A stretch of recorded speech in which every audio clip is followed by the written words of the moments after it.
Welcome to a broadcast of the recent Lorain County Commissioners' General Meeting. Unless otherwise announced, meetings are held Wednesday morning at 9:30 at the Administration Building, 226 Middle Avenue, 4th floor, downtown Elyria. These are public meetings and you are invited to attend. Agendas are posted prior to the meeting at www.loraincounty.us. Click on Departments to see the Commissioners page, then click on View Agenda. Good morning. Could we stand for the Pledge of Allegiance? I pledge allegiance to the flag of the United States of America and to the republic for which it stands, one nation, under God, indivisible, with liberty and justice for all. Good morning. Welcome to Lorain County Board of Commissioners, February 7th, 2018 meeting. Commissioner Lundy. Our inspirational message for this morning: nothing is so strong as gentleness, nothing so gentle and loving as fortitude. Our dog this morning, Tim. Good morning. This is a little terrier mix male found in Elyria. We have him in kennel 29. We have 18 other dogs at the kennel, so if this isn't your type, please come visit us. Thank you. Thank you.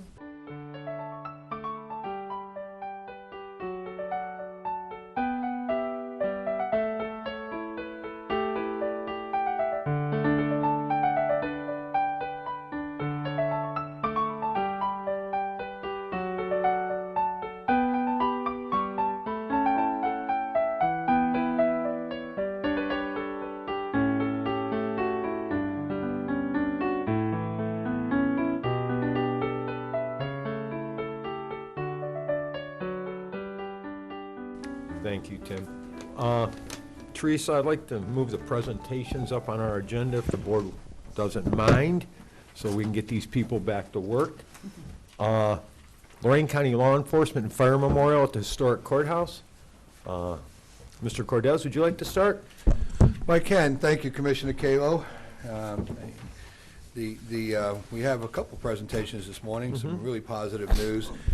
As you know, I've been going back and forth with renderings and so forth for this for quite a while, so we got it right. We needed it right because we only get one shot at it, and it had to be good. So I'll defer to Ms. Davis, our facilities manager. She can make a full presentation. We can all have a conversation after we see what's we got to present. You ready, Karen? Yes, and then we'll introduce our guests today. From the heart of Lorain County, Sheffield Village. The heart of it all. That's And right. I can do the intros if you like. Go right ahead. Okay, Karen. Chief Young from Sheffield Village, Fire Chiefs, President of their association, and Chief Dwayne Streeter from the great city of Avon Lake, home of Mayor Greg Zilka and Fran Tibbetts, of course. And Matt Lundy, Commissioner Lundy. He's President of Lorain County Police Chiefs Association. We also have Chief McManus here from Kipton. Thank you for joining us this morning. Now you can have the presentation. Okay, great. All right. As you can see, I'm going to give you a little presentation about the Law Enforcement and Fire Memorial. This is a new addition to the grounds work that's been going on over at the courthouse. Mr. Cordes came to me one day and says, you know, we really need to do something great here. So he had an idea, and my job is to take these ideas and put them on a piece of paper and harass the architect to death until he gets it right. So this first slide you'll see is 3rd Street, south end of the courthouse. So that shows that south addition. And then right to the west of 3rd Street is where the new police and fire memorial will go. You see, this gives you a little bit of a sharper view of that. Now, we're going to skip that There one. you go. We're going to There we right go. to the pretty picture. So what you're seeing here is a 6 by 10 foot American black granite slab on a gray base. That slab is coming from a company on the west side of Cleveland, and the owner of that company is actually a LaGrange resident. Oh, So it took us Took us forever. forever to get to that point. I need to point out that the original memorial, I found out that it was being made in China, and I discontinued that effort. And so With a 12-week lead time, wasn't it? right. So we wanted to have a locally produced, as best locally, it's Northeast Ohio, locally produced memorial. So it took a little more time to find it, but we did. Yes, we did. In addition to that, the slabs and the bays, you'll see 6 low walls and 2 meditation benches. The low walls closest to the monument have been set aside for use in attaching the last watch plaques from each individual agency, and they'll have down lighting so that they'll be, no matter what time of day or how cloudy it may be outside, we'll be able to see that. In the center is a 13-inch diameter eternal light, and that light will be on 24/7 forever. I believe, Commissioner Kalo, you had made a recommendation that we put a heat ring around that light. Correct. Because now in this world of LEDs, they don't generate enough heat to keep the snow from piling up. Like So- our stoplights. Yeah, exactly, exactly. Another little tidbit that we wanted to include in this is, of course, Jim's request to the state on behalf of the commissioners for additional funding to cover the project. A portion of the project. A portion of the project. We hope to be able to break ground as soon as the ground is able to break and get the project done by early May. Commissioners, the walls, and we'll speak to this because I'm going to ask you to bring the chiefs up. The Eternal Lights is here to recognize, people have fallen in service. The knee walls up closest to the memorial, it is the intention to have brass tags, sizable ones put there to recognize those that have given the sacrifice for others. That's what that's going to be used for, and that's why they're downlit. So I think this is going to be a fairly solemn memorial. It's going to pay a lot of respect to our first responders that are out there making it a good life for all of us possible. And I know that I showed you a couple of renderings of this, but I think we got it right. I think it finally looks great. That's going to be stamped concrete, much like it is up in the front. Correct. And you can see the height of the memorial there. There's an actual person standing next to it, so you see it's sizable, it's imposing, as it should be. I'm sorry we didn't blow up the inscriptions, but the inscriptions are in my mind, inspiring. It's going to be beautiful. Yeah, significant project. It was great when you brought it to us, and I think we all jumped right on board. This is something we really need to do, regards to having the Workers' Memorial, the World War II Memorial, and now having our Safety Forces Memorial. I think it's significantly important. Right, and Karen's showing you the front of the building here, and you can just point out where the memorials are up front that we've enhanced. Okay, on the left-hand side of the screen is the location of the Workers' Memorial. That memorial is a sandstone block memorial. It's been there for quite a few years. I'm not exactly sure when it was installed, but we were able to use the stamped colored concrete to enhance the walkway up to it, make it more prominent. We included 2 meditation benches, and something I failed to mention earlier is that these benches are made from repurposed sandstone from the south steps of the courthouse. So the benches at the Law and Fire Memorial, the Workers' Memorial, and also the World War II Memorial, which is on the right side of the screen there, those benches were made from repurposed sandstone. Both of these memorials are now more prominently displayed on the north front of the building, which is more or less our ornamental front. That's where the Pops Orchestra performs, and a lot of activities for the downtown area happen right there in front of that building. And we'll also include a cleaning and sealing of that sandstone Workers' Memorial and a cleaning, polishing, buffing of the World War II memorial. The Workers' Memorial presented some issues. As you know, it was sitting under the trees. It's really not a good state of repair. The acid cleaning should clean most of it up, but it's a sandstone block. It's not the best thing to make a memorial out of. So we will have it acid cleaned and as best we can, and then put a sealant on it, but there's no real way of polishing sandstone. I believe the WW2 memorial is out of marble. It's granite. Granite, so we can have that taken down and rebuffed. And we intend on doing that. And around the walk there, where the benches are, you see that's concrete that's going to be around that on each side, behind the stamped concrete. So, you know, a lot of people didn't even know the WW2 memorial was up there in front of the building. was camouflaged. It was camouflaged, and so I think that this is going to be great. We're going to have a rededication of those memorials as we did a rededication of the courthouse. So it's time to do this while we have the opportunity, because it won't get done if we don't do it now.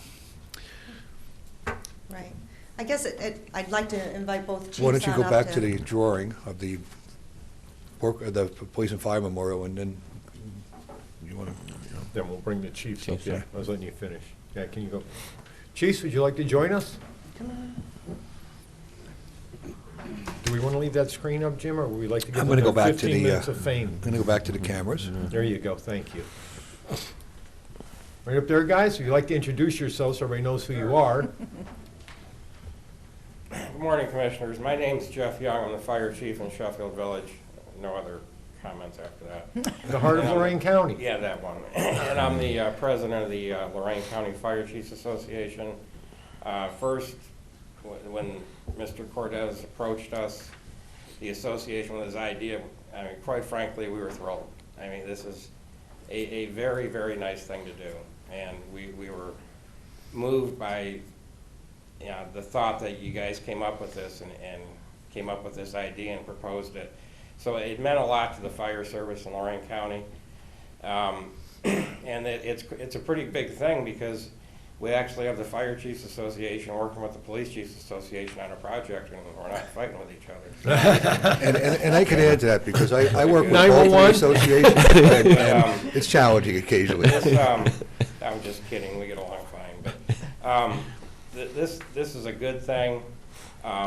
Obviously, we don't want to put people's names on there, but it needs to be recognized. And just in the little bit of research that I've done through the Chiefs Association, number one, thankfully, there aren't that many.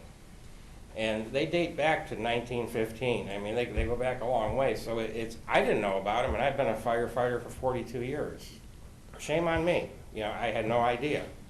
And so the idea of the memorial and putting these names on there, then they truly won't be forgotten. Anybody that looks at it, and they're going to see these names and remember them forever. So I think it's a great thing. I'm very grateful to the commissioners and Mr. Cortez and Ms. Davis for working at this thing and considering it. Without being gushy about it, it's just a very nice thing to do, and I'm very proud to be here today. This is my first commissioners meeting. Welcome. We're every Wednesday at 9:30. I watch them on TV. Sure you do. Sure you do. I do. But anyway, not all of them, I'll be honest. But I mean, it's truthfully from my association and from me personally, it's a heartfelt thanks for your consideration. This is really a nice thing you're considering, and I think it's a great thing for Lorain County. The other monuments are really great. You know, we make sure when we're downtown, we take our grandkids and they know all the monuments and what they mean, and adding this one will just make it even better. So thank you very much. Thanks, Chief. Thank you. Appreciate your support. My name's Dwayne Streeter. I'm the police chief of Avon Lake, and I have the pleasure of representing all the police chiefs and law enforcement in Lorain County by being president of the Lorain County Chiefs Association. This is Chief McManus, who is in charge of our memorial committee. As you guys well know, once a year in May, we do our memorial presentation to remember the fallen officers of Lorain County, and you guys definitely participate in that. We really thank you for that. And when this idea came up, and we've kicked this around for a number of years, of having a central location, because in years past, we move our memorial around to different places, and sometimes that can be challenging. But in having a one central location to represent those that have given the ultimate sacrifice in Lorain County is outstanding. A conversation I had with Mr. Cortez, and to this day I have to thank him. It's just amazing that it shows you from a little conversation how things develop. And when I got this email, I had to look at it 3 times because I'm like, well, this is unbelievable. And for law enforcement, this is huge. We really thank the commissioners, Mr. Cortez, Ms. Davis, for putting this together. I thought, when the idea came up, there's a lot of work that goes into these projects, and I know that, so I was expecting that. Then all of a sudden, like, this just made our job. It's just amazing. We're floored. Law enforcement in Lorain County is just, everybody I've talked to about this, a little bit behind the scenes so far, is just amazed. And I think once the public finds out about this, to represent this at a place that's there. I mean, the county has decided to keep that building and make it nice and add this to that. I'm just floored. And the renderings from the architect, it's just amazing that it's going to represent this for long after all of us are gone, and our grandchildren, and this is just amazing. So again, I want to thank everyone, and the support from the Lorain County Chiefs Association is definitely there in the future for that. So thank you so much. Thank you, Chief. Appreciate it. That was a conversation down in Akron when we went down to see the 911. We did. We were having lunch, Yep. and everybody thought I was just eating my hamburger and not paying attention. But we had thank you for mentioning it. We had a very brief conversation that there really wasn't much in a unified way to recognize our people that have worked so hard for us, and some that have been lost in that work. And I brought that concept back to you a little bit after that, and you were very excited about being able to participate and to demonstrate the support in this community.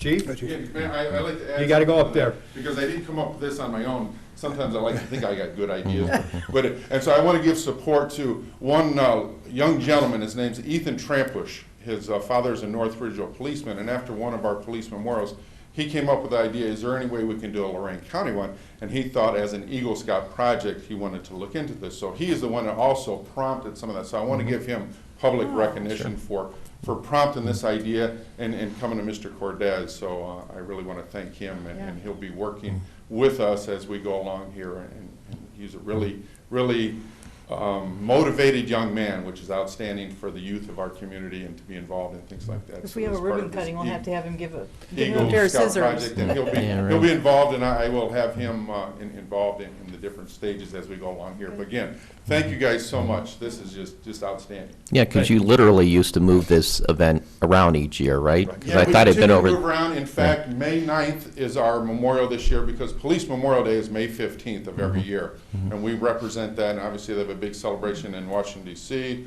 and also in Cleveland, and we have a local one, and we moved around. This year on May 9th, it'll be in Wellington, and that's where we'll be holding the facility. But obviously, in the future, we have one spot to hold it, and that's what I think is great. And the spot there looking out and in the county seat is just, that's something that's going to be long. Thanks. Hang on, Chief.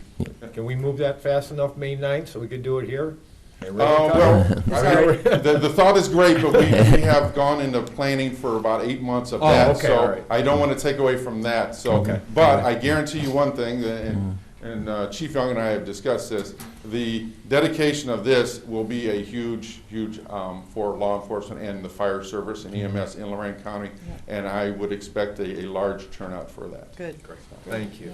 Yeah. I just can't say enough good words about what the dedicated men and women do in law enforcement and firefighting. And, I spent 20 years as a reporter before I got into government and had the chance firsthand to see firefighters on the scene and police on the scene. And, I know you see the stories on the news and you read about it in the paper, but when you're actually there at the location and you see firsthand, firefighters walking into a blazing building, putting water on a fire when it's freezing outside, and they're covered in water and icing up and pulling people out of buildings. I can't tell you how many stories I was at where people were rescued out of buildings, people and pets. And then, you know, police trying to gain control of volatile situations. I've arrived at a lot of scenes and mob scenes early, and the work that is done by firefighters and police, and then they go home to their families and try to disconnect from what happened at the office that day. But you guys really see the difficult challenges of life that a lot of us don't see. We may read about it or watch it on TV, but I just can't say enough about how you have to be a really special person to be a firefighter or a police officer. So thank you for your dedication. Thank you, guys. And that light, that eternal light that you came up with towards the end, that just like was the icing on the cake. I love that. Yeah, I It's only so had 3 beautiful. olives before I came up with that. You know, some things just, this was as we designed this, it started gaining its own. We just kept adding a little here, a little there until we came up with what was right. And the eternal light is right. It is. Because the light should not go out on those that have paid the sacrifice. And I'm grateful to Commissioner Kalo, though, when I was talking to the chiefs this morning about that, about the heat ring, because I keep forgetting we're not using Right. halogens anymore, and that would take care of itself, because it would more than keep the Right. glass warm. But with an LED in there, you don't generate that heat. And Well, I that- said it's the same problem we've got with our stoplights nowadays. I mean, they're covered in snow, the heat doesn't, there is no heat, so you've got your lights covered. So when we saw the eternal light, so we need to heat ring that to really make sure it always shines through and not covered in snow and ice. Right, and then the downlighting on the walls, and we don't have that in the rendering, but the downlighting will be there for the plaques, so the light will shine onto those eternally. And also, we put in some service electrical, so that when they have ceremonies, that, you know, we tried to think way down the road, so we're not running a big, long extension cord across the lawn to do things. So everything's going to be there. And it'll complement the back of the courthouse, the things we've done at the back with the walls there. It'll really give some balance to the whole look back there. And of course, the restoring of the front of the courthouse. I'm very excited about that. If you haven't seen it, it's really starting to come together up in the front of the courthouse. And that's going to really pop, and it's going to look right across to Elyria Park. They're parked there. And I think you're going to see a lot more ceremonies on the front of the courthouse now. We ripped out all the old renovations they did, the planters, and we've tried to bring it back to as much an historical look as possible. Let's not forget that we're also downlighting and uplighting the courthouse. So that is all going to come together, and it's going to look tremendous in downtown. I'm excited about the lighting because if I remember right, Karen, we did choose the LED that can change color, right? Right. So, like, if so, we can, if say there's something going on where at the memorial, we could turn the courthouse red, or we could turn it blue to recognize the events that are going on. And that was not a large cost to do that, because we were putting the lighting in anyway. So, you know, this is going to add a whole dimension down here, and a lot of respect to a lot of people that have gone unrecognized too long. So I want to thank you for your support, because as soon as I came to you, you were on this, we're in it. Figure it out, bring it back to us, and it was there. And hopefully the state will assist us with some of the funding we've requested, and we're going to talk about that a little later in another presentation. You know, I actually, if you wanted to wait for that, and you were really good about it, you said, we can't wait, we got to get this done. Yep. So, thank you. Thank you. Next up, let's go right into the capital funding request. Chief, you don't have to stay with us. Yeah, you guys got work to do. As I told you, you don't have to be respectful and think you got to sit there. Everybody gets up and walks out on us, so it's... Not like a council meeting. Thanks again, guys. I'll Let you go. be in touch, Chief Young, on, like we talked about the procedures and things we're going to do, so work together on that so we have a clear understanding. Thanks again. Thank you, gentlemen. Thanks, Thank you. You bet. Good morning. Good morning. Good morning. Morning. I am here to talk about the second annual restaurant week. It seems Beautiful. everyone is hungry for more. Yes. Ba-dum-bum, right? Jim, why don't you introduce yourself? We'll go through that, and then I'll get you onto the computer screen, okay? Okay, great. My name is Jen Kennedy. I am the interim director of Visit Lorain County. I've also brought Amanda Wright, who is the marketing and sales coordinator at Visit Lorain County. Okay. Okay, we are excited to announce the second annual Lorain County Restaurant Week. It is going to be held March 2nd through the 11th, and that timing was purposeful in terms of Cleveland Restaurant Week ends the day before, so we're going to actually just kind of ride that wave right into Lorain County Restaurant Week. So people will be thinking about restaurants, they'll hear the buzz for 2 weeks before, and then we'll go right into ours. Okay. As you know, thank you to the commissioners and Jim for sponsoring Lorain County Restaurant Week. There we go. Again, what we're trying to do, what we want to do is let everyone in the area know all of the great restaurants that we have in Lorain County. We've got a lot of fine dining options. We want to change people's habits in terms of going to the same place. We want to introduce them to a new favorite place and get them familiar with a place where they can celebrate their special occasions. Last year, it was very, very successful. We had a few restaurants that sold 200, 300 meals. So what we want to do is continue that success, make this an annual event. This year, last year being our first year, we were a little bit more pliable in terms of our approach. This year, we kind of surveyed everyone last year and found out, you know what, let's all stick with the same message. 3 courses for $30. Last year, I think there was a little too much food, and the prices, there was some variation in prices. So this year, it was 3 courses for $30. An easy message, consistent at all 10 participating restaurants. We do have 10 participating restaurants, a few new faces this year.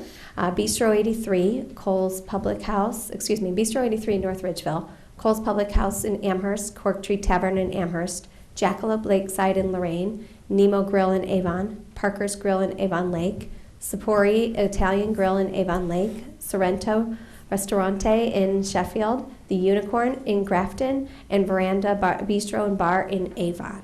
So we've got a really nice selection. And, you know, we have all of the menus, which our website right now is going live. I have it slated to go live at 9:30, so it hasn't been up, so all of the menus will be announced. There actually is a few menus I will note that we are missing. We are missing 3. One of the chefs has been out ill with the horrible flu going around.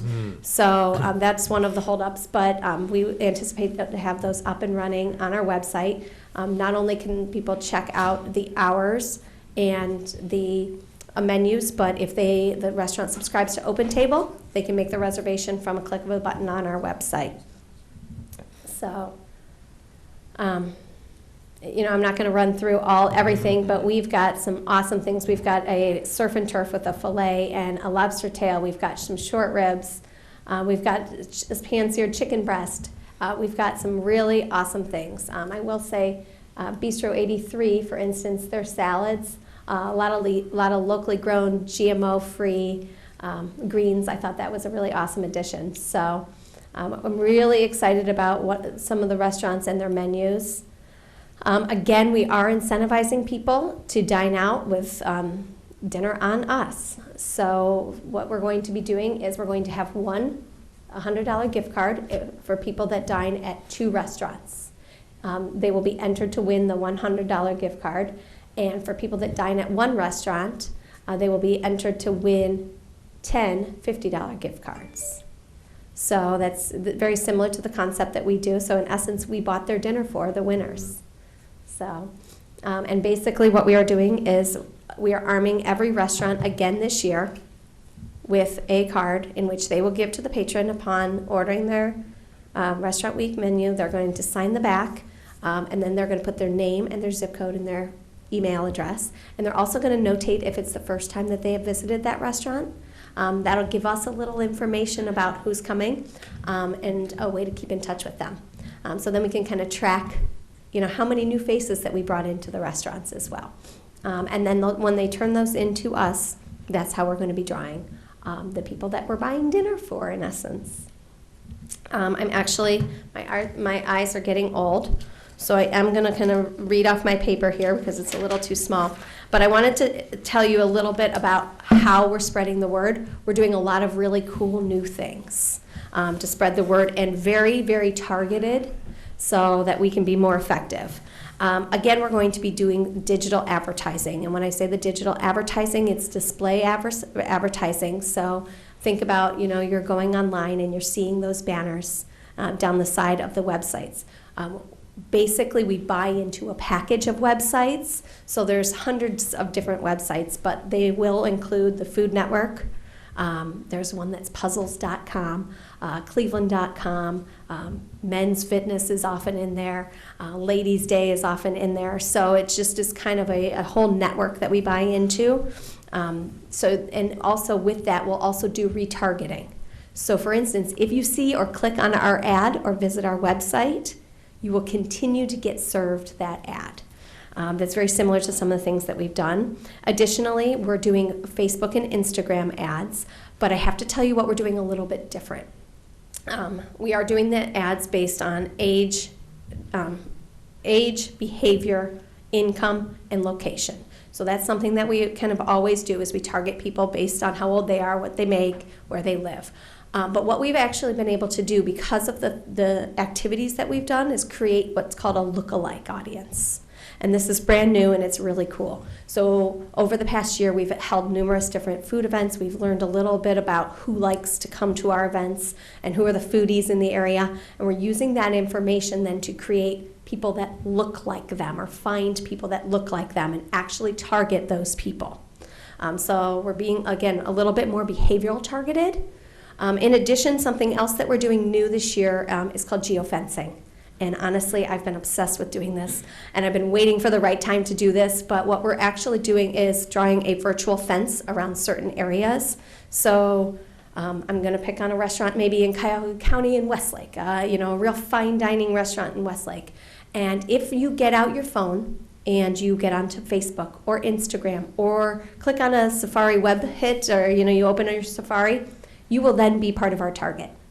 And you will be delivered our ads for the duration of the campaign. So we've identified 6 different fine dining restaurants in Rocky River and Westlake and Vermilion. And even actually there's a few in Lorain County in which you will be in part of that fence. So it's a really cool way to target people based on what they're doing. And this is what's happening in today's world. This is how the world that we're living in, but it's actually going to be able to help us find the people that are interested in coming to Restaurant Week. In addition, we are going to Thursday. Thank you to Commissioner Kalo, who has agreed to come on Cleveland Now, which is a Cleveland-based prepackaged program for WOIO. We are actually, I was able to negotiate a free digital ad on Ohio Magazine. So their e-newsletter, which goes out to over 250,000 people in the state of Ohio. So we're also doing local radio. Thank you to WEOL, DOW, WOBL, who's going to have us on air as well. And we're going to look to our local papers to hopefully help get the word out. And we're going to be doing a lot of our own earned media. So a lot of our own organic social posts and everything like that. In addition, all of the restaurants have received a little packet from us. In this packet, they have questions and answers for their staff. We have scripts for their staff. We have contact information that they can text us at 11 o'clock at night if they need to. They can get a hold of us. We do sample Facebook posts for them, sample Instagram posts. We provide them with all of the information that they need, posters, window clings, Restaurant Week cards, little packages on how to do it. We even put a Sharpie in the package for them so they have something to sign it with. So we feel that they're completely armed and ready to go. In addition, I have been meeting with not only the restaurant owners, the general managers, the chefs. So we've done a lot of work, and I mean, even as of last night, I'm sending them messages to meet with their wait staff. Start the meetings now with the wait staff so that the wait staff is engaged and aware, because that's one of the areas of opportunities that we saw to enhance on this year. Yeah, that's probably the most critical one. And, as I said, when I went into some of the restaurants, obviously I can't participate in the contest, but, when I went in there just to see how they were running it, and didn't say who I was, didn't ask about the Restaurant Week, but, just to see how they handled it, that, some were much better than others. And I think training that wait staff is just critical. I think with the burger battle, we made it seem like a more fierce competition, and I think if they can kind of get that competitive spirit going there between the restaurants and the wait staff realizes the importance of wanting to win this thing, that would help out. Well, there's really no winner or loser Or in the winner. dining week. We're not really. Sorry, I shouldn't have said winner. Yeah. But I mean, just make it a competitive thing where obviously you want to drive as many people in your restaurant as possible and get the word out. Well, and last year we did announce, if you remember, we announced who sold the most meals, and we did talk about that. And I actually have to say that we did notice that there's a few that did not sell as many and/or didn't give us their numbers. So in terms of winning and losing, that's, I think, where the only, the opportunity is to say, look who did really well. And we know that that's Yeah, why. what we really don't want to do is step too much on the best of Lorain County. They usually break it out into several categories at the best of Lorain County. So that's another great event that we're hoping to put some energy into and reinvent this year. So we'll let the people all vote on those things.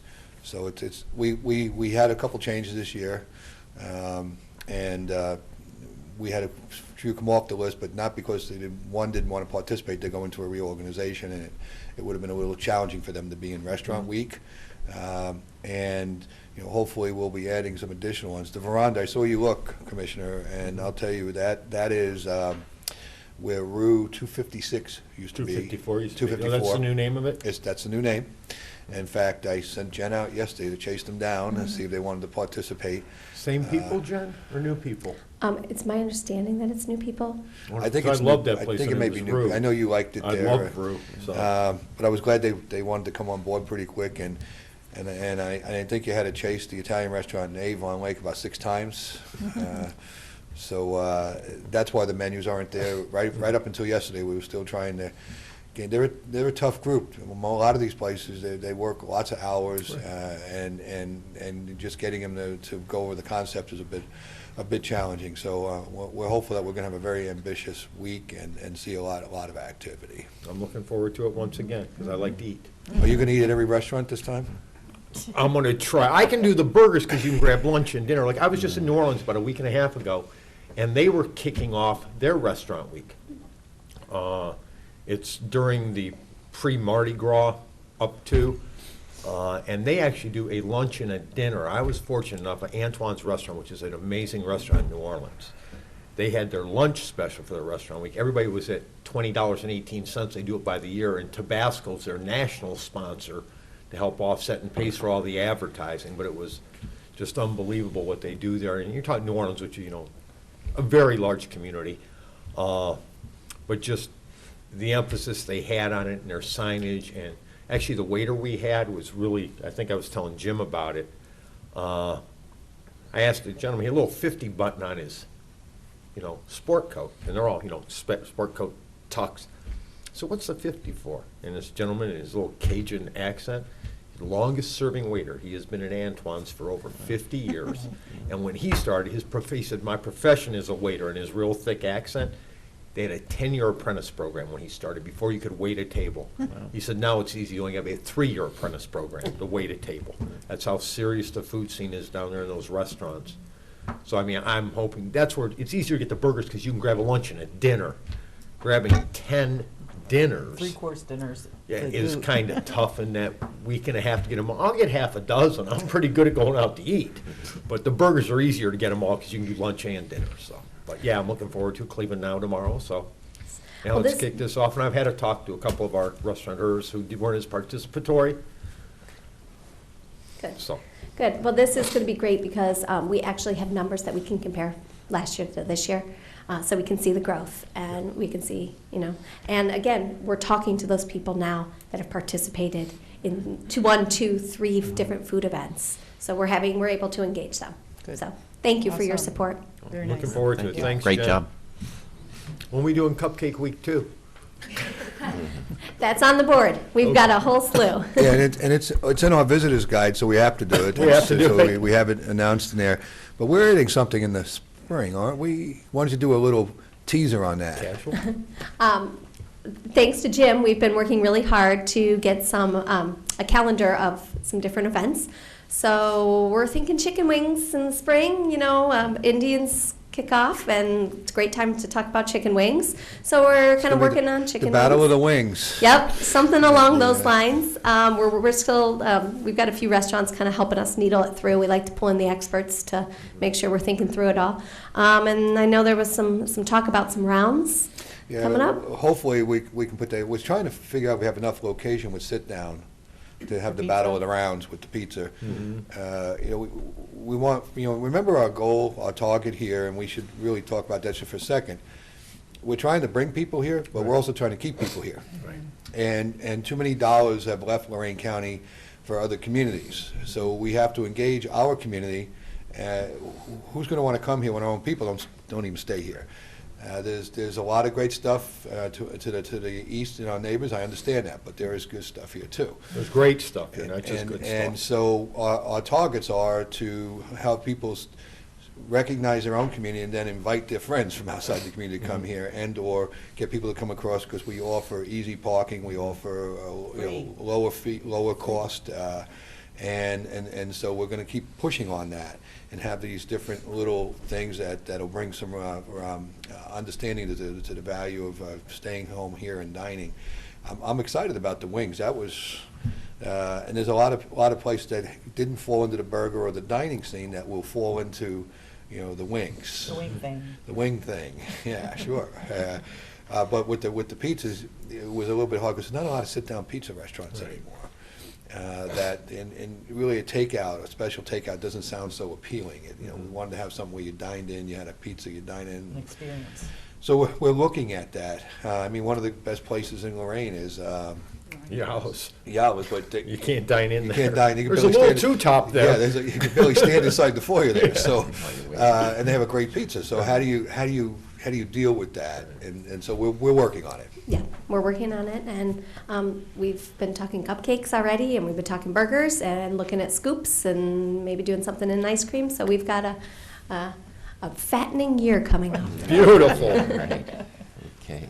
Okay. Thanks, Jen. Thanks, Jim. Thanks, Jen. All right, Mike's here. Thanks, sir. Mr. Challenger, capital funding request, are you presenting that to us today? It doesn't matter if you would, Mike. I asked you to put it together because we were in a hurry, and you did. So if you want to walk through it, I'll two-step with you, okay? Okay. My name is Mike Challenger. I work for the Office of Sustainability with the County Commissioners on the 5th floor here. I put together a plan of the 3 projects that Lorain County submitted to the state for the budget. And the first one was the Lorain County Law Enforcement and Fire Memorial, which you're familiar with. We just did the presentation on it, Mike, prior to you getting here. Yeah. And that cost was $250,000, and the amount requested from the state is $150,000, and non-state funds supporting the project would be $100,000. And then the Charles Berry Bridge, the LED multi-lighting. This photograph that you see here is on our website, so we take a lot of pride in that bridge and the lighting changes that can be done to it. The cost in 2007 was the first time that LED lights was installed on the bridge. And over time, with improvements in technology and wear and tear from the weather at that location, the lighting needs to be replaced, and the estimated cost is $260,000. And the amount of the state request is $150,000, and non-state funds supporting the project would be $110,000. Let me interrupt there real quick, though. The non-state funds, not only county funds, though, I've also talked to Lorain City Port Authority. They said they'd be participating within Yeah, this. he has at the end of his, he'll show some of the partners. that Oh, we may okay, all right, have. then, Mike, I didn't have But anything on it. But I so- do want to talk a little bit about the bridge. Mhm. I want to thank Don's department for putting together the request. We only had a few days and to get this done and all these requests down to the state. The the lighting that was installed some time ago, actually the computer programming and the controls were a problem after just a few years. The lights themselves, we kept repositioning them, trying to light the bridge. We actually were not able to do color schemes anymore. We were just able to basically put some color on the bridge. When it first went in, you could actually change the light. There was little shows that could go on. The bridge now is undergoing a significant renovation by the state. For those that are not aware, the state provides the funding for us to operate the bridge, but they do all the big maintenance on the bridge, so it's a collaboration. So those lights are not going to be restored as part of that renovation of the bridge. We either put new lights on or we don't have lights. And those initial lights, I don't know, were they LEDs when they were put in? I did not think they were LEDs. I don't think they were LEDs back then. I believe they were halogens on there. And they weren't true color. They were like color shield lights, right. And you don't get the true color of the light. With LEDs, if you've ever seen good color LED lights, they really have a vibrant the bridges in color Cleveland. to them. The Right. bridges Sure. in Cleveland. Yeah. I mean, it's just amazing. And you know, this is a project that is probably as significant as anything we've ever wanted to do, because the Black River Landing is bringing people down for Rockin' on the River. They have a lot of events down there. The streetscape in Lorain was approved by the city just the other day. Hopefully, we're seeing some movement on the Spitzer building down there. I'm hopeful that they're going to continue and maybe get progress there. We have a great community on the other side of the bridge with the Harbor Walk. Harbor Walk, excuse me, Harbor Walk. This bridge just pulls that all together down there. And plus, we're working on the Lakefront Lorain County plan to Sure. bring people to the lakefront. You know, this is needed. This Well, is it's needed. the focal point, Jim. Not that, when we did this back in '06 and '07, actually lit it up. At the time, I was chairing a Relay for Life in Lorain, and then we held it to Black River Landing. When we lit that up purple and white, it was really outstanding. And then when it lifted and a ship came through, it was just an amazing sight to see. I mean, it's the second largest basketball bridge in the world.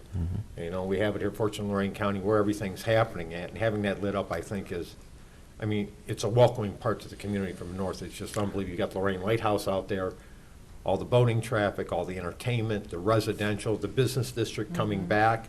You know, you mentioned the Broadway redevelopment. I mean, that's only happened because NOACA federal funds come in Right. $1.5 million to help do it. Sure. I mean, I think this is just something really needs to be updated and running again once the bridge is all fixed. I'm hopeful that if we can get way into the funding stream on this deep enough that we'll have today the computer can sync with the music. We should add, you know, along with the lighting, we should add some speakers onto the bridge so that we can have a music and light presentation. That could happen before or after concerts down on the Black River Landing. We can work in conjunction with the Lorain City Port Authority. The possibilities are endless. I will say that we did get some state funding to assist with the first lighting of the bridge, but they were never really in support of the lighting on the bridge or those uses. But as Commissioner Lundy has pointed out to me, they generally used I was going to say, every time that I've seen ODOT make reference to this bridge, they use this picture or a similar picture. So if you're going to use a picture with the bridge lit, let's light the bridge. And we were forbidden from using ODOT monies to maintain that system. Right. They were in agreement with us maintaining it using funding we received to operate the bridge. So it presented some challenges. I think we're better positioned now to relook at this issue, and it's even more significantly needed now than it was back then. So I'm hopeful. And that's the bridge. The next one is something that has some significant community impact, and I know Commissioner Lundy has been really, and Commissioner Kokoski have really been pushing something on this. So why don't we go to the next one? The next one would be reopening the Golden Acres facility as Recovery One, Lorain County. The picture. Do you have a picture in regards to that? Thank you. Boy, it looks And so Recovery dark. One is a one-stop recovery facility to address Ohio's opioid epidemic. The estimated project cost is $850,000. It's for roof, elevator repairs, HVAC improvements, and tuck pointing on the sandstone. And the amount of the request to the state is $500,000. And non-state funds supporting the project would be $350,000. And here's a list of all three projects and the non-state funding support and where it would come from.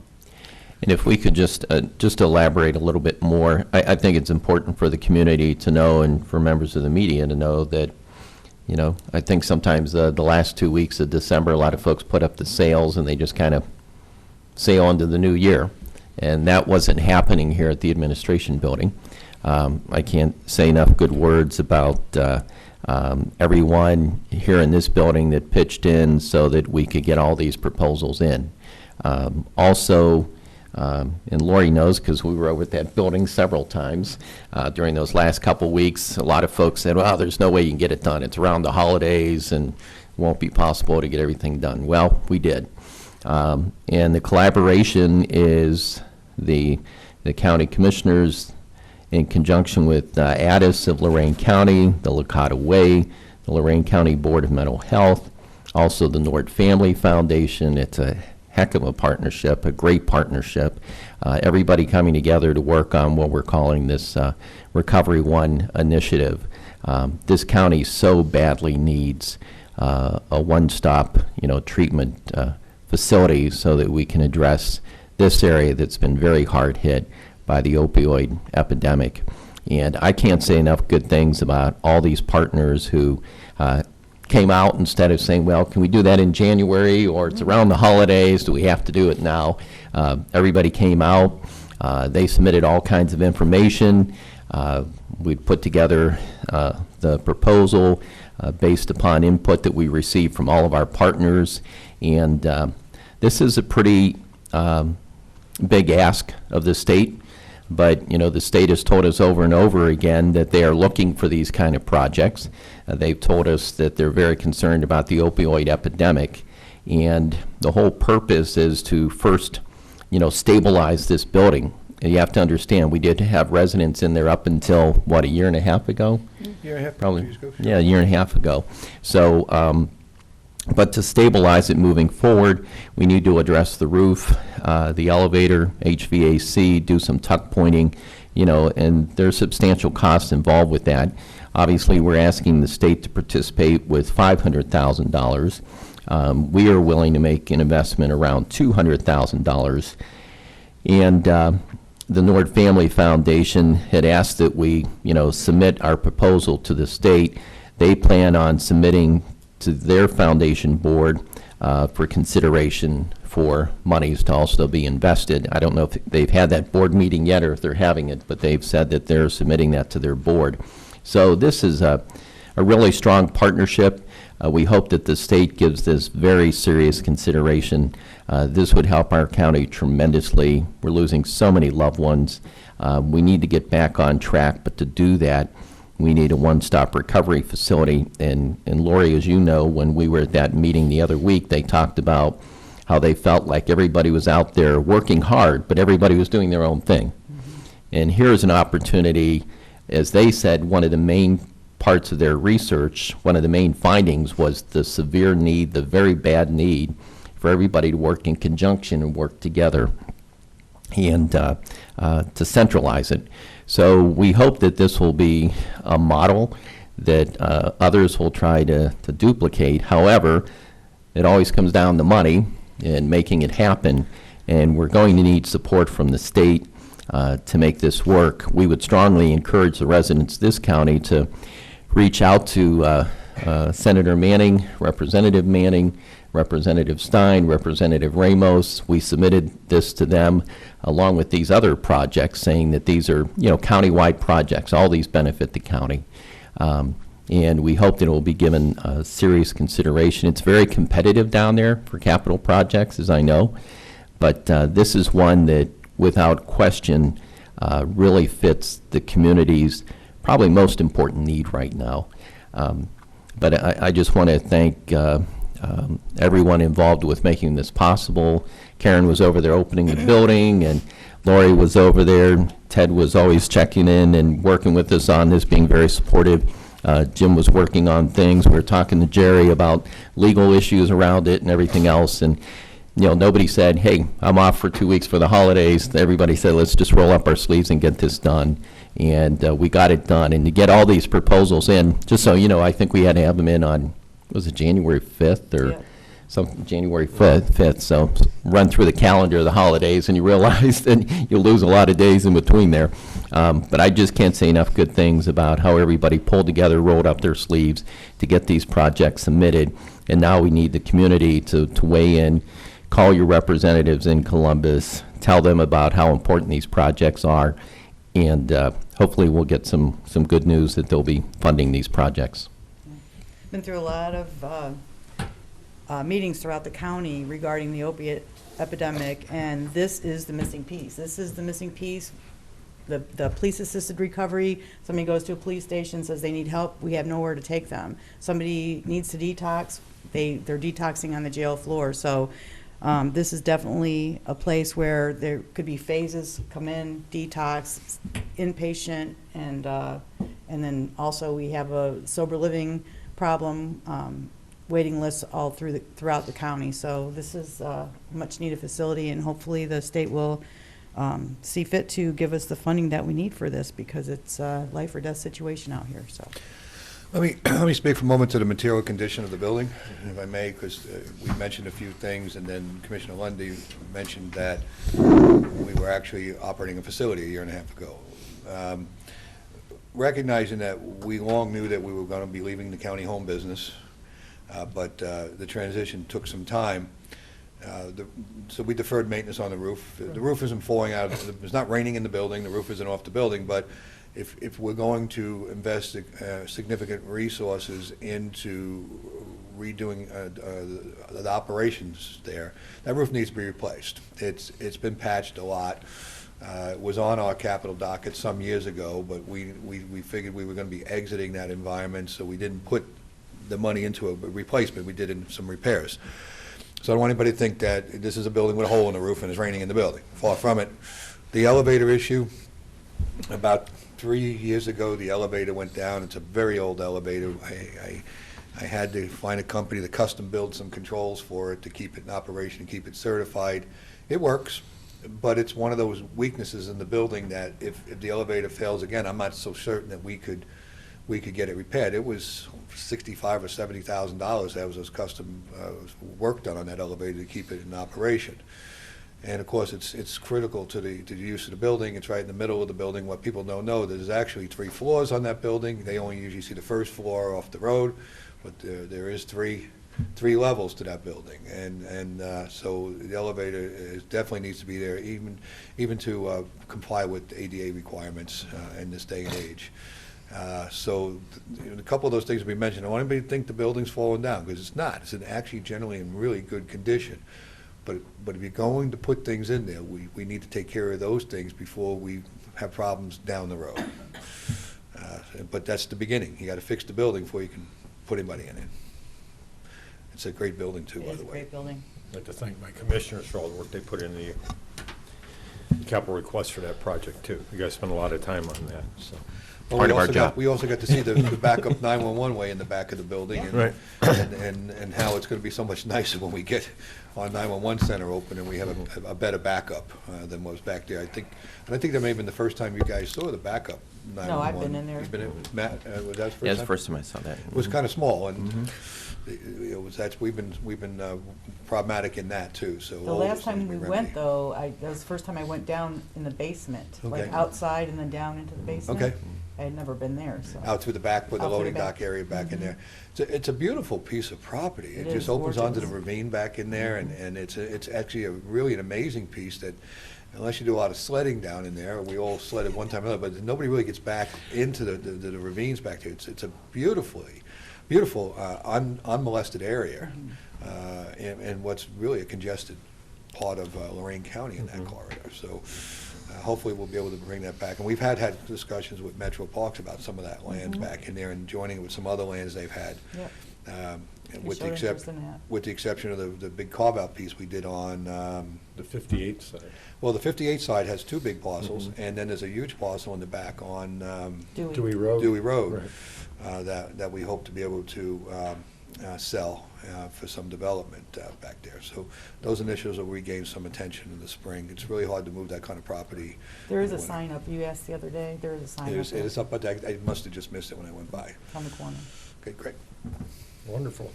Madam Clerk? Gonna do our Thanks, real work Mike. now? Under Resolutions Number 1, Investments, So moved. Second. Discussion, Mr. Kayla. Aye. Mr. Lundy. Aye. Ms. Kowski. Aye. Appropriations, So moved. Second. Discussion, Mr. Kayla. Aye. Mr. Lundy. Aye. Ms. Kowski. Aye. Transfers, So moved. Second. Discussion, Mr. Kayla. Aye. Mr. Lundy. Aye. Ms. Kowski. Aye. No advances, no repayments, requisitions, So moved. Second. Discussion, Mr. Kayla. Aye. Mr. Lundy. Aye. Ms. Kowski. Aye. Travel, So moved. Second. Discussion, Mr. Kayla. Aye. Mr. Lundy. Aye. Ms. Kowski. Aye. Bills, So moved. Second. Discussion, Mr. Kayla. Aye. Mr. Lundy. Aye. Ms. Kowski. Aye. Under the Commissioners, authorize various personnel actions as indicated on the summary sheet for employees within the jurisdiction of Lorain County Commissioners. Mr. Cordez? Thank you, Commissioner Kalo. I do have several personnel issues, potential hires I want to just have a brief discussion about. Collection Center, 911. Also, pending legal matter. And make sure I got that. I understand from our representatives that we've concluded our negotiations with the sheriff's folks. They were agreeable to some of the positions we put out there. I'm not in receipt of those documents yet, but I want to talk about that with you to make sure that we're all still on the same page before we go any further. And also purchase of real estate that I'm still working on for you. So all of those issues are allowable under the Sunshine Act for executive session discussions. So I'd ask at the conclusion of our regular meeting, we go into executive session and we talk about all those matters that I've specified. Thank you. Thank you. Approve and waive the reading of the minutes of January 13th. So moved. Second. Discussion, Mr. Kayla. Aye. Mr. Lundy. Aye. Ms. Kowski. Aye. Adjust salary of Elyria Municipal Court, which reflects the county's 2/5 share for Greg D. Demnam, bailiff, which will retire March 2nd. And then James Ryder will be the new bailiff effective February 7th at a biweekly rate of $880.34. So moved. Second. Discussion. It's kind of hard to believe Craig and I grew up together. And he's Oh, retiring really? and out the door, and I got Wow. decades to work. Mr. Kayla. Aye. Mr. Lundy. Aye. Ms. Kowski. Aye. Amendment Resolution 1838 adopted January 8th approving change in service agreement with Richard L. Bowen and Associates, contract for architectural services on the passenger rail platform project. And this amendment is just to reflect the correct count numbers. So moved. Second. Discussion. You want to talk a little bit about the project? or- All right. If you'd like to, it just said the change in the count number, so I didn't know if you were It ready is, to it add is, to but it. I can give you a brief update. I did receive from the FTA of Chicago a very detailed two-page letter explaining our conversations. Commissioner Lundy mentioned what was going on in December. We had capital budget requests. I was basically in a big wrestling match with the FTA over the funding streams for this project. They were a bit dissatisfied with things. We were dealing with other problems in the community, and we weren't able to make the connection with what we needed to finish this from a funding perspective, which we did in December and January. But they got us on a very short leash. Short is kind. It's a choker. And we have to make the deadlines that I've spoken to you about, that I did that over Christmas with Ms. Davis. But anybody misses, and there's not going to be any forgiveness. So we're keeping a real keen eye on all of this. I hope to have the bid packages out for all the prefab concrete next week. And we're also going to be going through, Friday we get the RFQs back for the project manager. Ms. Davis and I are meeting on Monday to dove into those. We got to have that awarded. That's one of the criteria, getting the bid packages out for the first phase of this last phase of the project, and awarded before the end of March is another stipulation to maintain our funding. So we're really working hard on this, and Karen has been doing an exceptional job working with Norfolk Southern. We're trying to finish up that whole ground lease arrangement. We just can't, people think, well, we're going to put platforms in. It's not that easy. And we I would say that the railroad's been responsive. They're challenging to work with, but they've been responsive, so I want to continue that goodwill. We still have the Amtrak piece to finish up. There's been a lot of changes in the leadership. Some of the folks that we worked with early on are no longer there. But the first piece has to be Norfolk Southern. We have to get all of that finished, and we're getting closer and closer every day. Jerry's worked on the legal descriptions. We have a new piece for you. They have a little bit with the indemnity clauses again that we have to go over, but it's progressing well. November was when I started working on this again in November, when I sensed that there was some urgency that we were going to lose some of the funding.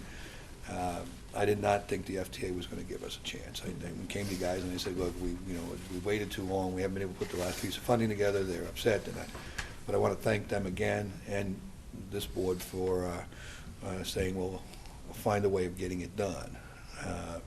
And so you'll be getting constant updates because I have to give them to the FTA. This weekly. And they're looking at this too. So once we get the big elements out of the way, I think they'll slack a little bit for us. But the project should begin. We should see quite a bit of movement in April and May. And then the final bid packages, I'm anticipating late April into May for the final bid packages. We're going to use as much prefab as we can to hoist it so we don't have to do a lot of pouring up there. I'm also logistically trying to figure out how to keep the center open. Because we do have a number of bookings to use the rooms. And also I have Greyhound coming through there, and I have transit coming through there. And so I'm looking at, as I've informed you a couple of weeks ago, I'm looking where we're going to stage, how we're going to do this construction. Not only do we have to worry about not getting hit by a train as it comes through, if you realize the other side of that track belongs to BASF. And there's an easement there for the railroad, but we need to operate from both sides to put these platforms in. The total project, Norfolk Southern required us to put 2 platforms in and reserve a third right of way to the track that doesn't really exist right now. It's a right of way there for another track. So we have to leapfrog over that because they said they may want to put a third rail in sometime, and so excuse me, third rail system. Right. So this is going to be some kind of Herculean effort, trying to work from the back side, the front side, and get all this lifted into place, and get those platforms set. And then of course we have the big sky bridges and so forth. It's going to be fun to watch, but it's going to be a lot of anxiety, and we have to maintain full freight traffic while doing this. Right. No stopping the freight traffic whatsoever is going to be allowed while we try to build this thing. And if you don't realize how much freight comes through here, and they do double stacks here, that makes it even, that's why we had to do the sky bridge to get to the other side. People are wondering, well, why? And why didn't you just put one platform? Amtrak only stops at one platform, but Norfolk Southern decides what rail they're on, and they won't commit to just moving the one rail to pull into a train station. So that expanded the project significantly, and so I think it's probably take about a year with the construction, maybe a little longer, but we'll have to see because there's going to be a lot of stoppage as people are moving in, and we have a lot of requirement for signaling on both ends. Of course, the trains run both ways, and we have some work to do on the beginning of those bridge abutments over there because the platforms go out a considerable way. I will keep you up to date as I know more. Well, significant projects. You take the county courthouse, the 911 building, the drug task force building, now the train station, possibly Golden Acres with the opioid dollars. We've got significant capital projects. New health department building? Huh? A new health department building? We're deep into that. Something with the parking garage maybe eventually? I just let the contract for the engineer to resurvey the parking deck. Yeah, it's that coning machine you have in your office that we use for our staff. Yeah. But we do have a lot underway, and we're going to be doing significantly more. I also will be probably next week and the week after discussing issues with the dog kennel. I promised one of the commissioners some time ago that I would find a way of putting up a new dog kennel facility. Matt is so demanding. Actually talked about that leadership Lorain County this morning. Did you? Projects upcoming. Okay. The dog kennel being one of those. So I'm working, that's silently on that, but it was not a suitable build when it was built, but it got us down the road. It's been 20 years now. We need to have a proper facility. We In a cannot better have cages location. stacked on top of each Well, other with urine running down into a bottom cage, and it was a mess. Yeah, it was a mess. And so when I came back to Lorain County, I saw what a mess that was, but it was what it was, and we had to use that facility at least to exhaust it, because it was paid for with dog kennel monies. But now we're going to do a much better job. But I'll be working through the year on that as soon as we get some breathing room. But of course, we have to look at funding. We have to look at how those things are. We can advance funds to the dog kennel to build a facility, but we cannot fund from the general fund. Right. There's a preclusion that does not allow that. So I've been going through all the numbers, working on everything, and I got a Maximus report I need to go through with you and talk about some options and where we want to go with that. So that's going to be probably the next couple of weeks. We'll be talking about it out here. Good. Wonderful. Thank you. Mr. Kayla. Aye. Mr. Lundey. Aye. Ms. Kowski. Aye. Award contract to Face Meyer Landscaping LLC, Galena, in an amount of $656,874.11 for Lake Avenue Stream and Wetland Restoration Project.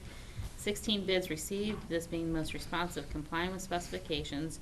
Issued notice to proceed on or about February 27th and complete April 30th, 2019. Authorized administrator to notify the auditor to release retainage at completion of project. So moved. Second. Discussion. Mr. Romancic, if you could come up and give an update on this large project we're Finally. Finally. Is this where we vacated all those roads on Lake Avenue? That aren't there. Yes. Well, they were paper Paper roads. roads, right. Well, good morning, Board, morning. and thank you. On behalf of all the kind words you said about my staff and I earlier in this meeting, thank you. Now to get on to the real business. As you said, finally, this is a project that I've been working on steadily for about the last 3.5, 4 years, starting with the county engineer's office and a township trustee identifying potential for land, and then going through all of the various things it would take to acquire it, finding out that it gets logged while we're in the process of taking title, or just before we take title, and then having to renegotiate and work with that to reduce the price so we could cover some of the cost and the increased expense. Continuing to work with the administration, with the board, with the township, we were able to get some money from Ohio EPA, $295,000 to be exact. Then we went to engineering. We were able to get that awarded. We got our engineer's estimate. Came in a little higher than we thought. Maybe they were being a little conservative to make sure we would actually get awarded going out. Our engineer's estimate was $902,000. I swallowed hard when I looked at that number. But we went out to bid, working with purchasing here, and we pushed that out everywhere we could. We Facebooked it. We emailed it to previous bidders. We had it out on every list. I'm not sure how many people actually picked up sets of plans, but I know we were constantly sending new down, and we did get 16 complete sets.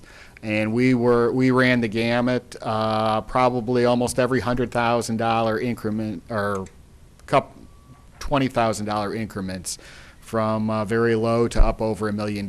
So the estimate wasn't far off. We just had very good timing, and we had a lot of hungry contractors.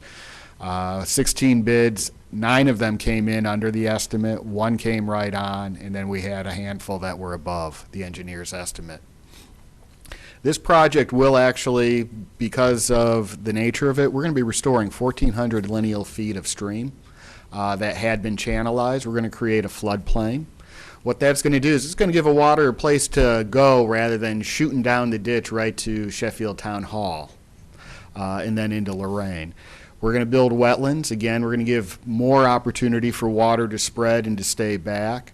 And then as it's sitting there slowing down, it's going to drop its sediment. It's going to drop its heavy metals. The wetland plants there are going to actually pull the nutrients out of the water, the nitrogen that's creating such a problem, and phosphorus that are creating such a problem in the western basin. So we're protecting our water resources.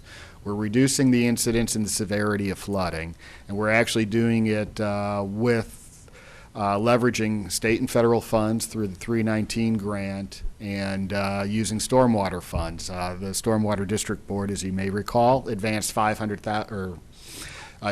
$500,000 into this account to be both used as local match and as an advance, so that we can keep the project moving quickly, get our contractor paid so we keep him happy with his price and keep him coming back. And then also to give the state time to reimburse us, again, $295,000. So this has been a great project. It's been one that's taken a lot of twists and turns, but we are at the point. And the one thing I would ask, or if you could please indulge, is maybe shorten the time for the notice to proceed to go. I noticed it was February 27th. I think we might be able to issue a notice to proceed quicker than that, if at all possible. Do you have a date you're suggesting, Don? Why don't you just leave it to Today? TBD? Yeah, I mean, if you make it today, on or after today, Yeah. and that way we can get it out as quickly as possible and then get our contractor to work, it'd be the only thing I would ask. You know, Commissioners, this started out as bad. Let me just say bad. And went worse. you heard me speak to it and it got worse. And you heard me speak to a couple weeks ago when Trustee Holtzman went over and kicked over a couple beaver dams and flooded Sheffield Township Hall. It really didn't quite happen that way, but Right. it was part of it. Because a lot of water was being retained upstream because of the beaver dams, and when they took them out, that added to already a big problem that was going on. And of course, that runs down Clifton all the way down to the 36th Street ditch. It fills in down there, and it flows all the way up to the lake. It's been a bad area for flooding over there for a long time. But we thought we were going to obtain this land and basically go in there and do a retention. And actually, it wasn't just retention. We're going to do retention and some detention back there. That's really, what is that? You dig a big hole in the ground, and you let it fill up with water, and then you slowly release the water so that you don't flood. That was supposed to be a very easy project to do. And then, of course, because of the logging that went on, unbeknownst to us, and they did not restore the area after the logging, they actually, not purposely, but did create wetlands. Well, that was the end of digging a hole in the ground, because the EPA's not going to let you, the Army Corps won't let you. No, I don't think Army Corps is in that, are they? They were in that as well. Okay, so we had to take this failing project and figure something out. And I want to thank Don, because we were working on the stream restoration up in Eaton Township and doing that project. And we said, well, why don't we try to do stream restoration here? And that'll get us some of what we need. We came out with about 60% of what we wanted. I think we scored out a little better than that. We're actually going to be holding back, I think on the larger storms, upwards of 10 acre-feet. So an acre-foot is a foot of water over an acre, which is a substantial amount of water. And we'll be able, our plans right now, we're looking at holding back about 10 acre-feet. Well, we got that, and of course, we went after and we got the property adjacent to the Board of Elections. Most people recognize there's a big hole in the ground over there, but we're widening. We're going to make it bigger. Make it bigger. We're going to widen that. That'll assist, and then we're still toying and playing with the piece behind Sheffield Township Hall, trying to pick up some parcels back there. We've run into a little bit of a situation with folks recognizing now that we're in there wanting property, and of course that creates some challenges. But if it takes 4, 5, or 6, or 7 years, we'll start gaining those parcels at what we consider a fair price. Or we'll just wait on the project back in there. We were able to transform this into a different kind of project, and the good thing was we were able to get outside funding when we transformed this project. So I'm excited about this, and did we let the contract for the piece next to the Board of Election yet? I know you and I were. No, we are actually doing a little extra modeling just to make sure that we're getting the benefit we anticipated getting. So that's back with Hydrosphere right now. I anticipate us finalizing those plans. We're in February, probably March, and be able to bid end of March or April. Getting that piece of property was good, but it took working with the Land Bank and the Port Authority and the Community Development Department. So, but because it was tied up in federal liens and all kinds of misery, that we were able to clean that out and get that parcel over for use. And at least the public doesn't know, I don't think they do, the Stormwater District is the Board of Commissioners. You just meet differently to deal with that issues, and the staff at the Stormwater Department is myself and Don and some folks from the Engineers Department that assist, and of course Jerry with his legal counsel with us. So we wear all those hats. We keep talking about, well, the Stormwater District did this, the Stormwater District did that. In essence, we did it ourselves, but we are the staff of the Stormwater District. So there's a lot of heavy pulling on the oars going on upstairs in community development, and I think that you're going to see another great project here. But it's going to take about a year, a little over a year? Probably a little over a year. You'll see trees come down immediately, and then right after the trees come down, then a lot of earthwork. And then after that, we actually have some planting to do, both trees, shrubs, and then seeds. And the project itself will then go under monitoring. But I believe it's through April of 2019. We're going to do the staking in the fall? Is that when we're... We'll probably do that in the winter is the best time to actually do the staking. Really? Yes, okay. When everything's dormant, and that way when it warms up and the stick begins to thaw, it's in the ground and it has plenty of water. Great. Thank you, Don. Oh, you're welcome. Much When appreciated for all the stream support. restoration, are you doing like the shelving that we did at that other place in Eaton? Yes, it'll be very similar. We'll be restoring what was the original track to Clinton Avenue ditch, and then within that, we'll be putting in what they call riffles, which is the shelving. So you'll actually see the water kind of fall under or over rocks, create maybe like a small rapid type of thing, and that provides oxygen and actually improves the water quality, and also those riffles provide habitat for a lot of little bugs that the little fish eat that kind of go up, and eventually you get perch on your plate. So, oh. Pretty interesting. Also, we should point out that there's no general fund money in this project. Right? Yes. This is Stormwater District dollars from the fees that residents of the unincorporated area pay, and this is a project in the unincorporated area. So it's state, federal, and Stormwater District funds, no general fund dollars being used here. Perfect, thanks, Don. I'd like You're to welcome. amend my motion, though, to change the date to as of February today. 7th. Yes. After today. Thank you very much. I'll second that. Mr. Kayla. Aye. Mr. Lundy. Aye. Ms. Kowski. Aye, Thank you. thank you. Approve various change orders for the historic courthouse renovation project in the amount of $18,721. Change order 2 to South Shore Electric for cabling of cameras, $5,780.87. Change order 6 to Moser Construction fire pump room door relocated, $14,150, and new wood panels and beams, $4,578.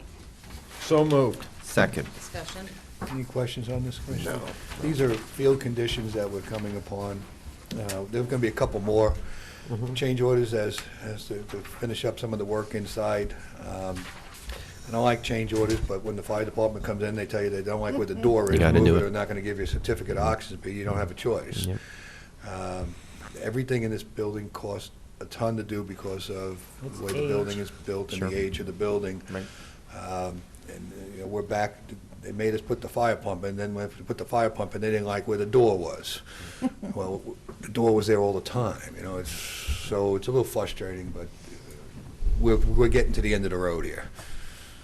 As nasty and snowy and cold as it is this morning, they were up there working, tuck pointing or doing something up there on the sandstone.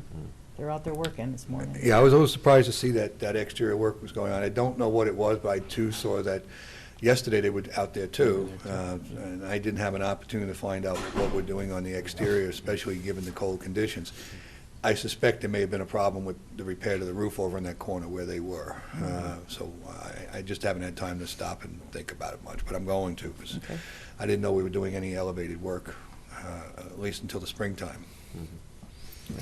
Mr. Kayla?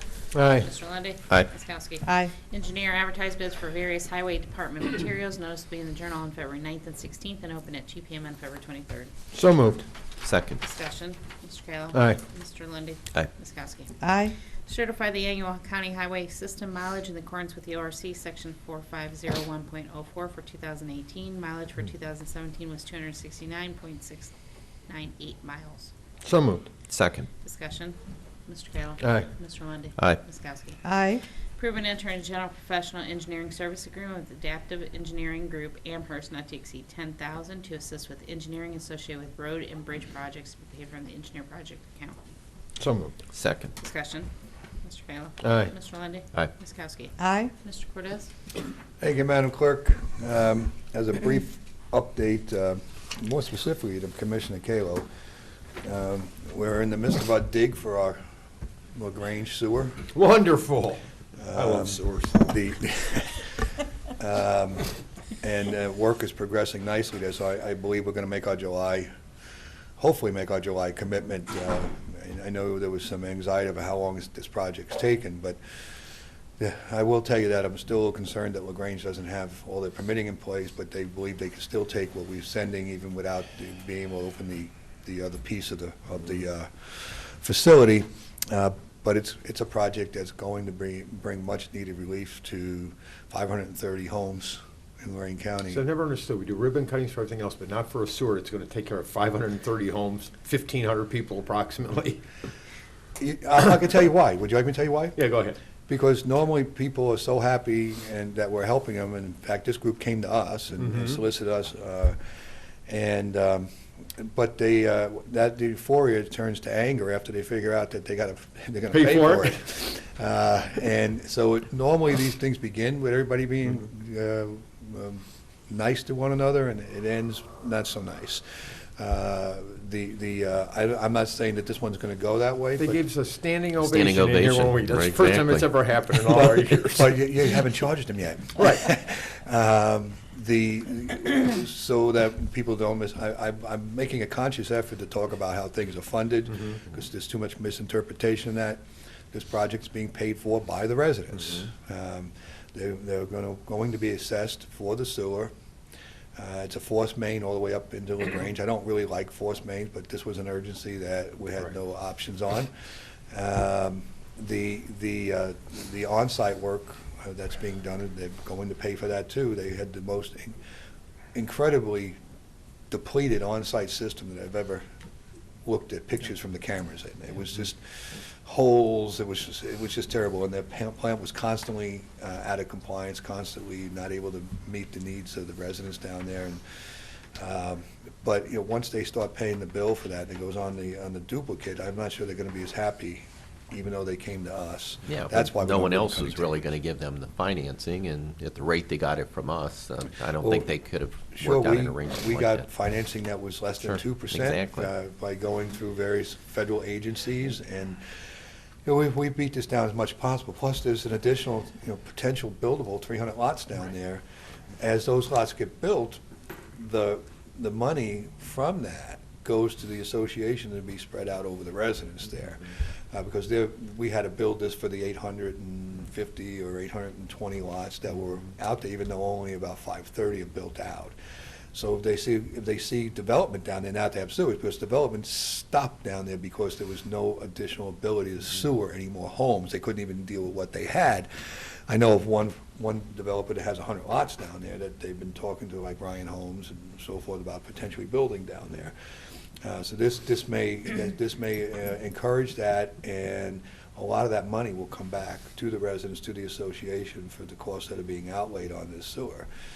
So it's a good partnership. If you want to have a ribbon cutting ceremony, we can certainly do something. Just kidding. Just kidding. The sewers are so important, not only for the residents, but also for any future development in there. Again, the 300 other possible homes that could be built and more families. And the environment. Yeah, exactly, the environment. Well, you know, and they're sitting, they're only minutes from orders and findings. Remember, they were Right. they've had significant cost to them down there.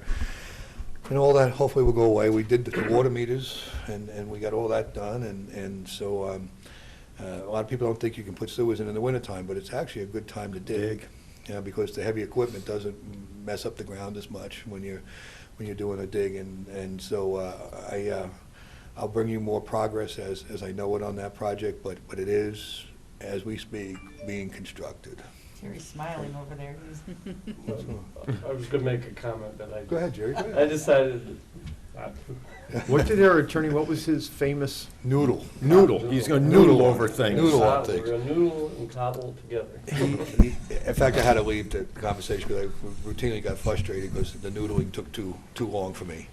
Well, we finally got an agreement to work out for the rest. I We was got just the low I was cost. just going to say we could have a toilet flushing center. Yeah, exactly. You couldn't help yourself, right? There you go. Maybe do that on Baumhart Road and Route 82 someday. Yeah, really. So that's an update on that. I know, Commissioner Kelly, you were a bit frustrated because it took so long, but there was a lot of moving pieces, there was a lot of legal action involved, there was litigation, there was the high EPA was involved with orders and finding.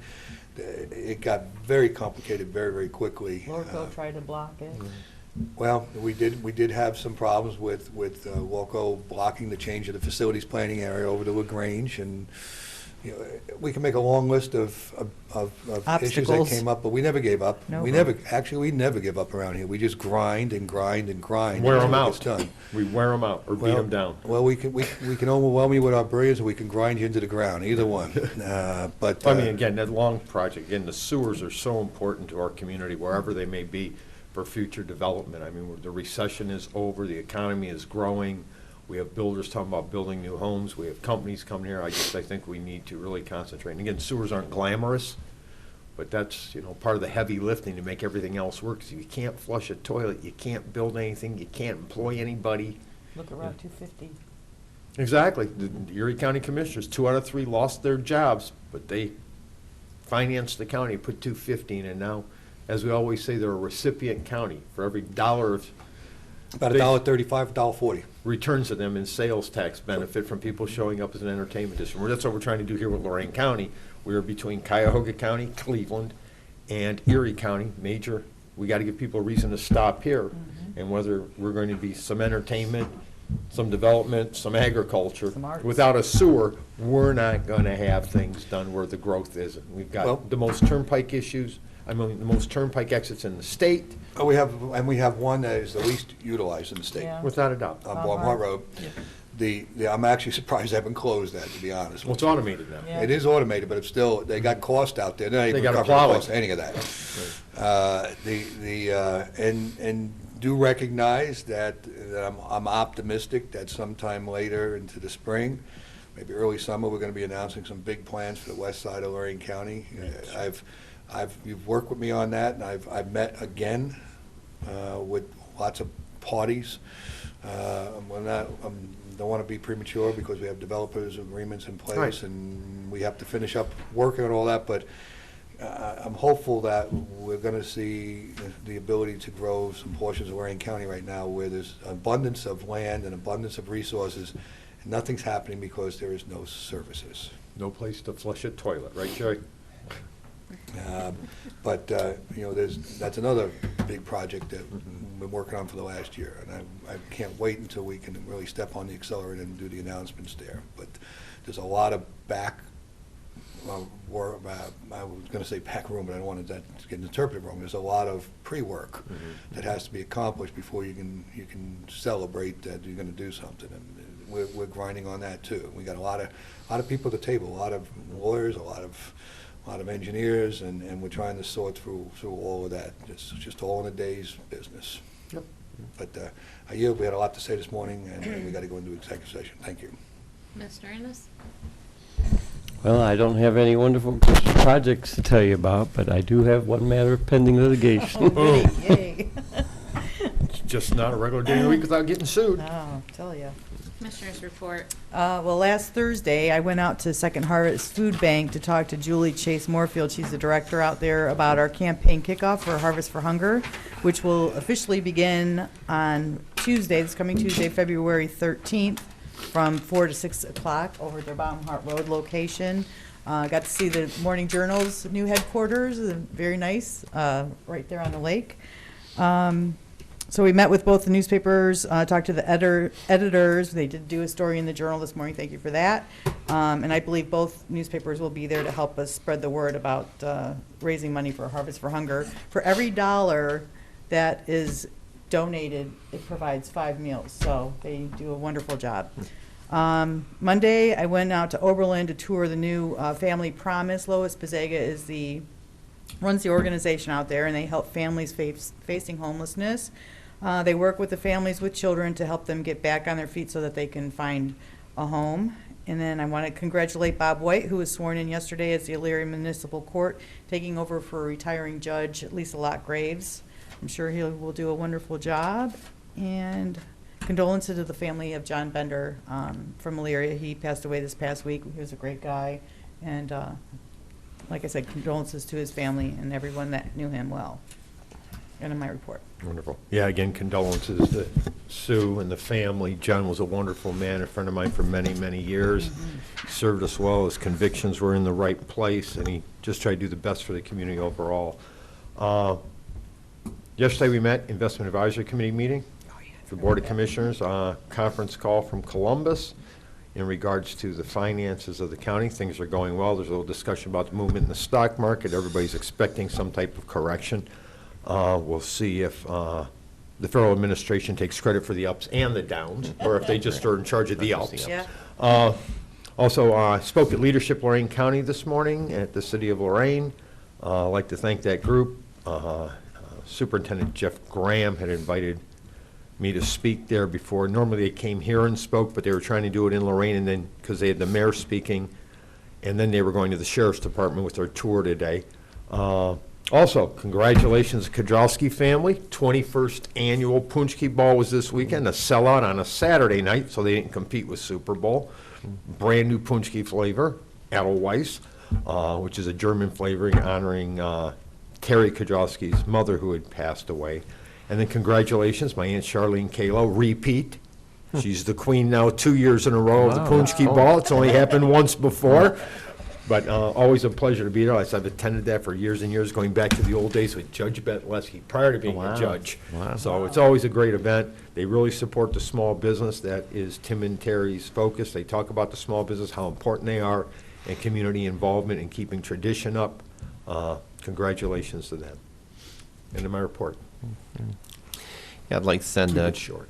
I'd like to send condolences out to the family of John Bender, his wife Sue, Jay, and Jennifer. John was always a mentor to me. Spent a lot of time with John Bender. Actually worked on all of his campaigns, writing his press releases and speeches and radio and TV, and boy, we just had a lot of interesting conversations over the years about a lot of issues. But I've got to tell you, regardless of what the issue was, even when people were being nasty or saying crazy things, John was always a very patient person. He always believed there were two sides to every story. And he always treated people with dignity and respect. And, you know, I remember the only time I think I saw John really angry was Jack Baird was running against him for state rep. And the party in Columbus wanted to send out some mail piece about Jack Baird that both John and I thought was a little too dicey to be sending out and wasn't quite appropriate. And they sent it out anyhow, and John was furious. I wasn't happy about it either, but that's, you know, just the kind of guy he was. He just felt like you could stick to the details, stick to the information, not make things personal, but he always treated people with respect, and was a true crusader for social justice. He just believed so much in treating people fairly and making sure that people were respected, treated with dignity. Just a great man. And he will be greatly, greatly missed. Congratulations to Bob White. I had a chance to work with Bob a lot when I was a state rep, and he was heading up the Township Association, and of course he was very busy as a trustee there in Carlisle for quite some time. But congratulations on his appointment to the new Muni Court with Elyria, and also want to wish Judge Lisa Lockgraves the best. She's been a very good public servant and always took that job very seriously. Congratulations, Tom Orlando, on another great event that he had here recently over in Avon. And more details are going to be coming out about the transition team that we're working on, the Puerto Rico transition team, trying to reach out to the families who are possibly going to come to this area and call this area home. But a lot of great progress is being made. Just so exciting when we're at the table together and working through the issues and building the partnership. And in fact, the city of Lorain, not city of Lorain, the Lorain Library System recently presented El Centro. They gave it to Victor Lee Entry at our last meeting, a check for over $4,000 to help a lot of these families. And everybody was blown away, such a large amount of money. But it's just been great.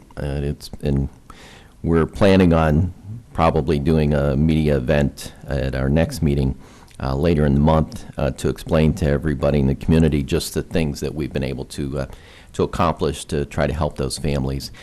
And also this morning, I just want to say thank you to all the public employees who always work through the crazy weather. You know, our police and fires we recognized earlier, but you know, those folks that are out there pushing snow all the time. I got a real education when I worked for the city of Elyria about trying to plan in advance, and then the weather changes on you, and then the conditions get worse than what you thought they were going to be, and staffing and having enough salt and keeping the trucks running, and it's quite a logistical challenge all the time. But you know, in this day and age where people want to badmouth government, I hope you do remember when you pull out of your driveway and you head to work on those snowy days that government made that possible. And those workers work extremely hard. There's many days, especially here in February, I don't think they're going to get much sleep at all because they're pushing snow all the time. But very dedicated city employees, county, ODOT, that are out there. And those are dangerous conditions operating those trucks. Can't thank them enough for all that they do. That completes my report, Mr. President. Tuesday, we'll have our land bank meeting at 11. Board correspondence? Move the reading be waived. Second. Discussion. Mr. Kayla? Aye. Mr. Lundy. Aye. Ms. Kowski? Aye. Public comment? Anyone wishing to address the board this morning? Come on up, Jeff.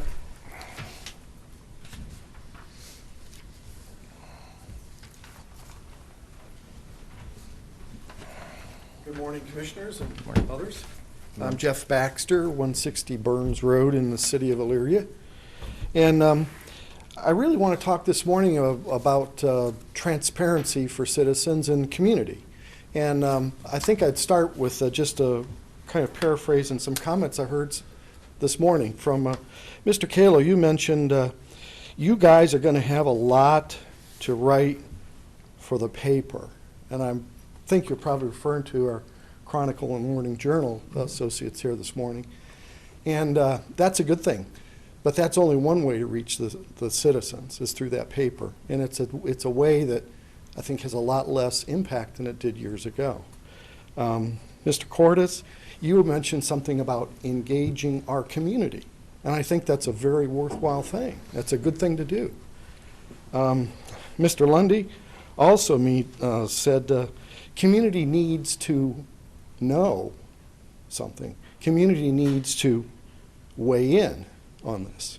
So the transparency issue for me is this, is that commissioner information is not taking advantage of the digital opportunity that you have in front.